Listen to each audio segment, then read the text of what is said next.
మీరు 17 సంవత్సరాలుగా ఈ వైద్య రంగంలో ఉన్నారు కదా, మిమ్మల్ని కదిలించిన సంఘటన ఏదైనా ఉందా? పేషెంట్ భర్త ఎంత భయాందోళనకు గురయ్యాడంటే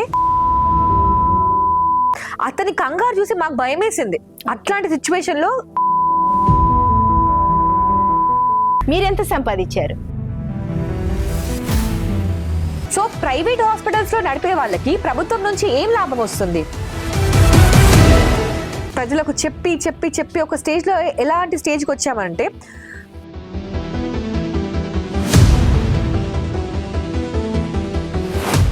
రెగ్యులర్ గా స్మోక్ చేసే వాళ్ళకి ఎన్ని ఆరోగ్య సమస్యలు వచ్చే అవకాశం ఉంటుందో, ముఖ్యంగా సాఫ్ట్వేర్ అనుకుంటూ సిస్టమ్ ముందు కూర్చొని మధ్య చాలా చాలా ప్రొఫెషన్స్ లో సిస్టమ్ ముందే కూర్చొని ఉంటున్నారు.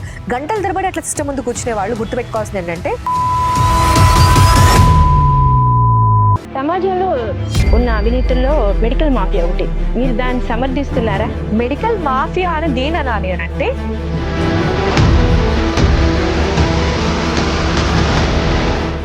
సో గవర్నమెంట్ హెల్త్ సిస్టమ్ ఎందుకు స్ట్రెంథెన్ చేయట్లేదు? మన దేశ జీడిపిలో ఎంత % హెల్త్ కేటాయిస్తున్నారు? మీరు ఏ దేశంతోనైనా కంపేర్ చేయండి, అతి తక్కువ.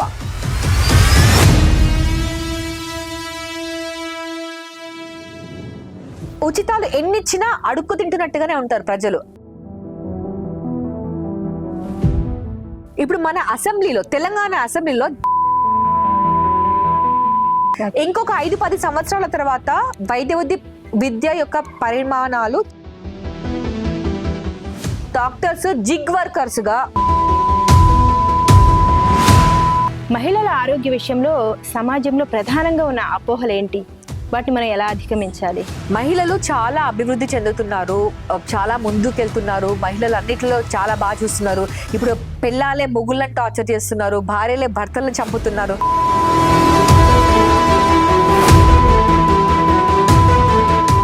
రోజు రోజుకి క్యాన్సర్ కేసులు చాలా పెరుగుతున్నాయి. అంటే ప్రపంచవ్యాప్తంగా జరుగుతున్న మరణాలలో అత్యధిక శాతం కారణము గుండె సంబంధించిన సమస్యలు అయితే, రెండవ అత్యధిక కారణం ఇమేజ్ బేస్డ్ అబ్యూస్ వల్ల మహిళలు తెలియకుండానే చాలా మంది ఇబ్బంది పడుతున్నారు. అదొకటి చాప కింద నీరులాగా పెరిగిపోతా ఉంది. అంటే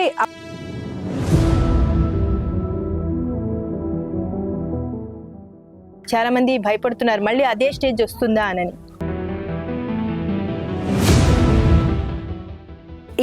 ఇంకా కొన్ని సంవత్సరాలలోనే వైద్యం అనేది వైద్యో నారాయణో హరి అనే స్టేజ్ లో లేదు.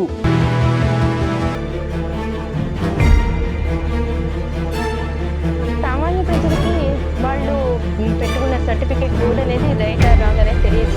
నిజంగా మీరు అన్నట్టు అంటే మీ కౌన్సిల్ ద్వారానే వాళ్ళు కరెక్టా కాదా అనేది మీరే నేర్పించాలి కదా.